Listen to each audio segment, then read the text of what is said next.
இவ்வளோ கான்ஃபிடென்ட்டாக ஒரு மெயில் அனுப்பிச்சோம். ஸோ அந்த மெயிலேருந்து ஃபுட்பால் இருக்கு, கிக் அடிக்கிறதுக்கு நான் ரெடியாக இருக்கிறேன், கிரவுண்டு தான் இல்லை, அந்த கிரவுண்டு ரெடி பண்ணி கொடுங்கன்னு சொல்லிட்டு அது மாதிரி ஒரு ஒரு ஒரு லெட்டர் ஒன்று அந்த மெயில் பண்ணோம். மெயில் பண்ணோடனே வந்து உடனே கூப்பிட்டு வந்து அட்வான்ஸ் கொடுத்தாரு. அப்படி தான் எங்கள் லைஃப் வந்து ஆரம்பிச்சது. அண்ட் ராகேஷ் இருக்காரு அண்ட் சுந்தர் 2 பேர் வந்து இந்த படத்துக்கு அந்த டைமில் வந்து அட்டகத்தி டைமில் வந்து பயங்கர உறுதுணையாக எங்களுக்கு இருந்தாங்க. அண்டு சொன்ன பட்ஜெட்டை விட கம்மியாக எடுத்து கொடுத்து கரெக்டாக வந்து அவருக்கு லாபம் வரக்கூடிய ஒரு படமாக அது வந்து மாறிச்சு.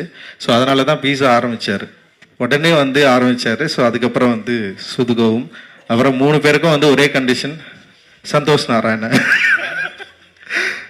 சந்தோஷ் வந்து ஃபஸ்ட்டு நான் மீட் பண்ணேன். சந்தோஷ் ஓகே ஒரு டவுசர் போட்டு வந்து ஒரு ஸ்டுடியோவில் இங்கே இருந்தார். இருந்தோடனே வந்து அந்த மியூசிக் வந்து எனக்கு என்னென்னா சந்தோஷ் கூட எனக்கு மியூசிக் ஓரளவுக்கு